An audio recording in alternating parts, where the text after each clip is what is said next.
Bismillahirrahmanirrahim. Assalamualaikum warahmatullahi wabarakatuh. Allah Subhanahu wa taala berfirman, A'udzu billahi minasyaitonir rajim. Bismillahirrahmanirrahim.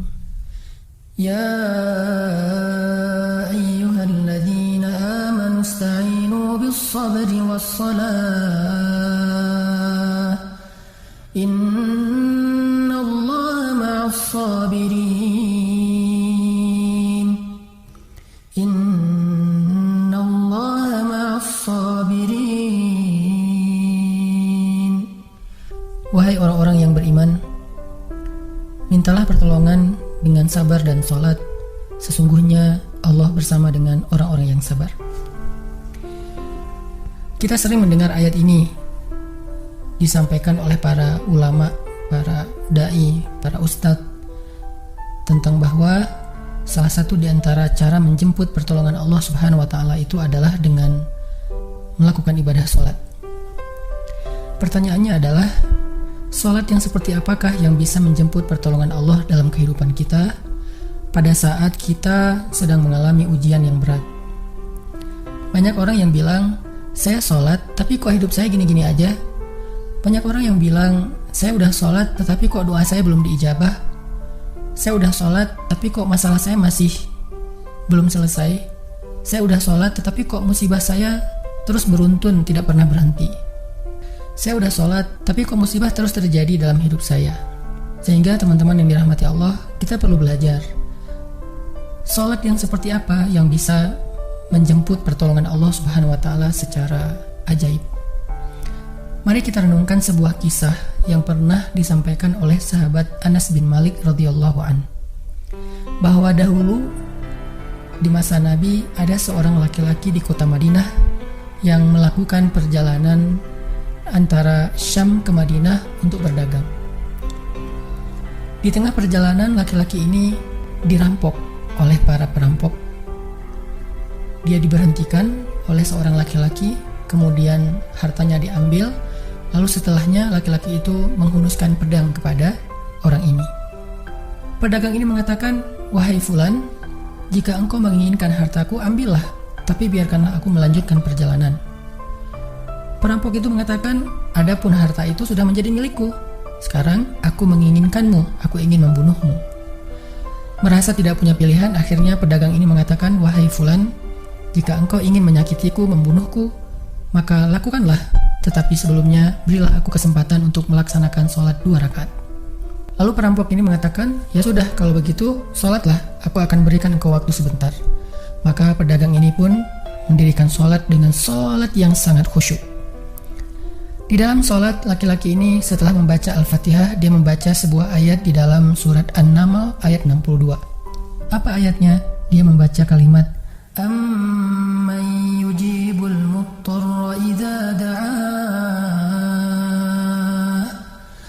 Amman yujibul muttarra idza da'ahu wa yakshifus su'a wa yaj'alukum khulafa'al ard.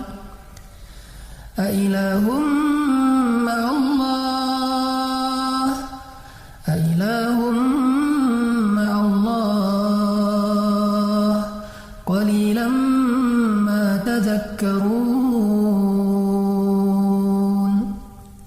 Bukankah dialah Allah yang memperkenankan doa orang yang dalam kesulitan apabila dia berdoa kepadanya, dan menghilangkan kesusahan dan menjadikan kalian sebagai khalifah di muka bumi?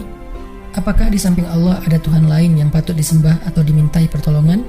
Sedikit sekali dari nikmat Allah yang kalian ingat. Shadaqallahul azim.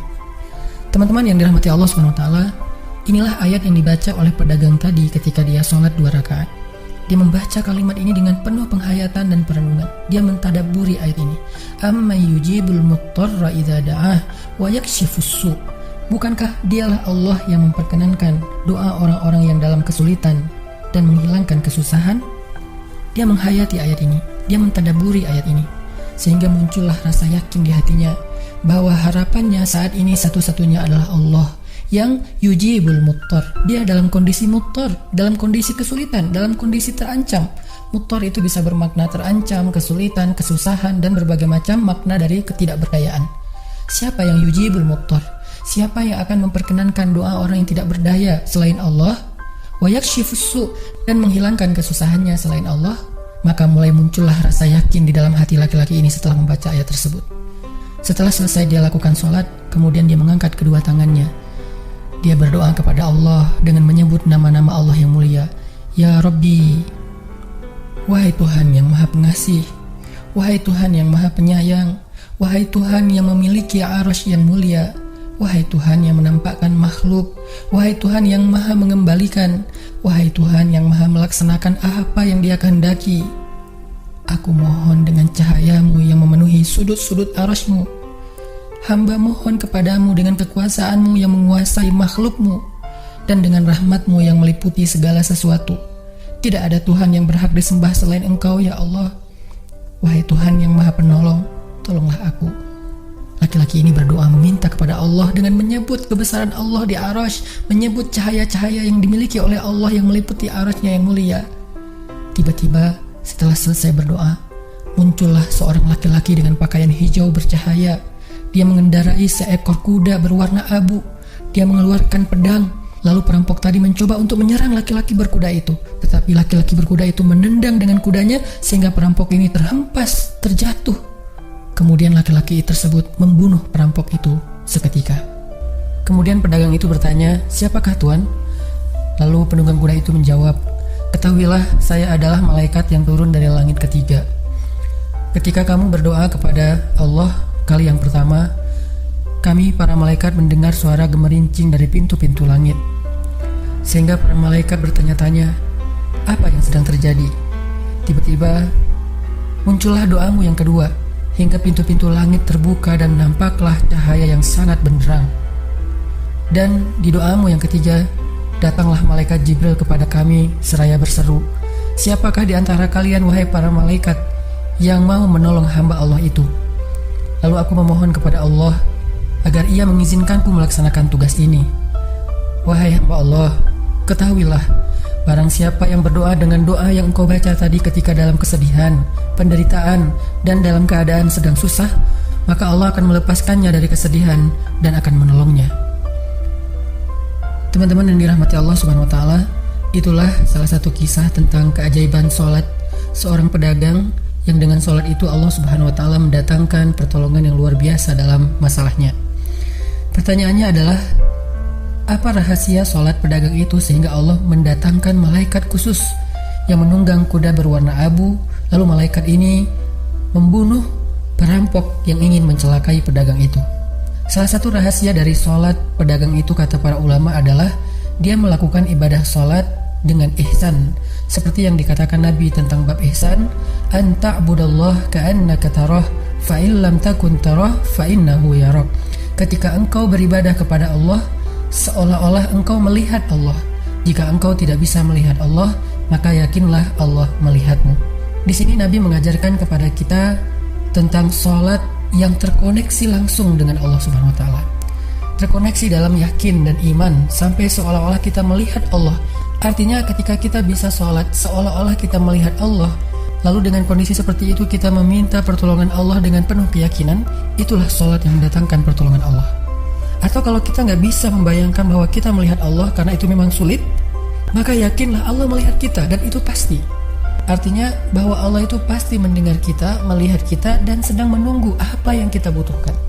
Maka orang yang bisa melakukan sholat dalam keadaan benar-benar seperti sedang bertemu dengan Allah, lalu dia meminta pertolongan Allah Subhanahu wa Ta'ala seperti pedagang tadi, maka sholatnya itulah yang disebut di dalam Al-Quran wasta'inu bis-sabri was-shalah, sholat yang bisa mendatangkan pertolongan Allah Subhanahu wa Ta'ala. Semakin sering kita melakukan sholat dengan ihsan, benar-benar seperti bertemu dengan Allah Subhanahu wa Ta'ala. Kalau kita nggak bisa ngerasain bagaimana cara menghayati kita melihat Allah, yakinlah Allah melihat kita. Dan kalau kita bisa mendawamkan ini dalam sholat 5 waktu dan dalam sholat-sholat sunnah kita yang lain, terutama sholat tahajud, maka insya Allah sholat kita sudah menjadi jalan keajaiban dalam kehidupan kita. Barakallahu.